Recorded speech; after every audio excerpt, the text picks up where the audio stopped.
फाल्गुन शुक्ल पक्ष की एकादशी, जिसे शास्त्रों में आमलकी एकादशी कहा गया है, यह केवल एक व्रत नहीं बल्कि भगवान श्री हरि की विशेष कृपा का दिव्य द्वार है। इस पावन व्रत की महिमा का वर्णन हमें पद्म पुराण और ब्रह्मांड पुराण में विस्तार से मिलता है। पहली कथा है पद्म पुराण से। राजा युधिष्ठिर ने भगवान श्री कृष्ण से प्रश्न किया कि हे प्रभु, फाल्गुन शुक्ल एकादशी का क्या महत्व है।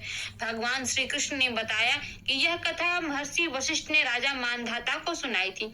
महाप्रलय के पश्चात जब भगवान विष्णु योग निद्रा से जागे, तब उनके श्रीमुख से निकली एक दिव्य बूंद पृथ्वी पर गिरी और उसी से उत्पन्न हुआ आंवले का पवित्र वृक्ष। शास्त्र कहते हैं इस वृक्ष की जड़ों में स्वयं भगवान विष्णु, मध्य भाग में ब्रह्मा, तने में शिव और शाखाओं में ऋषिगण, उपशाखाओं में देवता, पुष्पों में मरुदगण और फलों में समस्त प्रजापति निवास करते हैं। इसलिए आमलकी वृक्ष को स्वयं भगवान विष्णु का साकार स्वरूप माना गया है। केवल स्मरण से गोदान का फल, स्पर्श करने से दोगुना फल और फल का सेवन करने से 3 गुना फल प्राप्त होता है। यदि कोई इस दिन उपवास रखकर आंवले के वृक्ष के नीचे रात्रि जागरण करे तो वह सहस्त्र गोदान के बराबर फल पाकर समस्त पापों से मुक्त हो जाता है।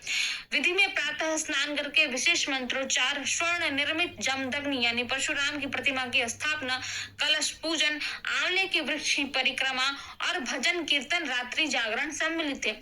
जो यह व्रत श्रद्धा से करता है वह समस्त तीर्थ, यज्ञ और दान से भी बढ़कर फल प्राप्त करता है और अंततः विष्णु लोक को जाता है। द्वितीय कथा है ब्रह्मांड पुराण से।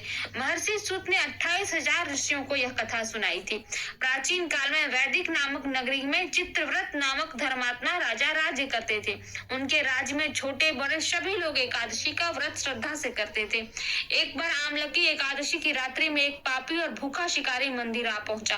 वह अनजाने में पूरी रात जागता रहा और भगवान विष्णु की कथा सुनता रहा। मृत्यु के बाद उसी पुण्य के प्रभाव से वह अगले जन्म में राजा वसुरथ के रूप में जन्मा, धर्मनिष्ठ, बलवान और तेजस्वी राजा। एक दिन जब राजा वसुरथ वन में सो रहे थे, डाकुओं ने उन पर आक्रमण किया, परंतु आश्चर्य, उसके शस्त्र पुष्प बन गए। फिर वे शस्त्र पलटकर डाकुओं को ही मूर्छित कर गए। तभी राजा के शरीर से एक दिव्य देवी प्रकट हुई और दुष्टों का संहार कर दिया। आकाशवाणी हुई कि यह सब आमलकी एकादशी व्रत का प्रभाव है। महर्षि वशिष्ठ ने कहा कि जो व्यक्ति एक भी आमलकी एकादशी श्रद्धा से करता है वह समस्त कार्यों में सिद्धि पाता है और अंत में वैकुंठ धाम को प्राप्त होता है। यह व्रत हमें सिखाता है कि भक्ति कभी व्यर्थ नहीं जाती और अनजाने में किया गया पुण्य भी जीवन को पूर्णतः बदल सकता है। और भगवान राज्य करते थे। उनके राज्य में छोटे बड़े सभी लोग एकादशी का व्रत श्रद्धा से करते थे। एक बार आमलकी एकादशी की रात्रि में एक पापी और भूखा शिकारी मंदिर आ पहुंचा। वह अनजाने में पूरी रात जागता रहा और भगवान विष्णु की कथा सुनता रहा। मृत्यु के बाद उसी पुण्य के प्रभाव से वह अगले जन्म में राजा वसुरथ के रूप में जन्मा, धर्मनिष्ठ, बलवान और तेजस्वी राजा। एक दिन जब राजा वसुरथ वन में सो रहे थे, डाकुओं ने उन पर आक्रमण किया, परंतु आश्चर्य, उसके शस्त्र पुष्प बन गए। फिर वे शस्त्र पलटकर डाकुओं को ही मूर्छित कर गए। तभी राजा के शरीर से एक दिव्य देवी प्रकट हुई और दुष्टों का संहार कर दिया। आकाशवाणी हुई कि यह सब आमलकी एकादशी व्रत का प्रभाव है। महर्षि वशिष्ठ ने कहा कि जो व्यक्ति एक भी आमलकी एकादशी श्रद्धा से करता है वह समस्त कार्यों में सिद्धि पाता है और अंत में वैकुंठ धाम को प्राप्त होता है।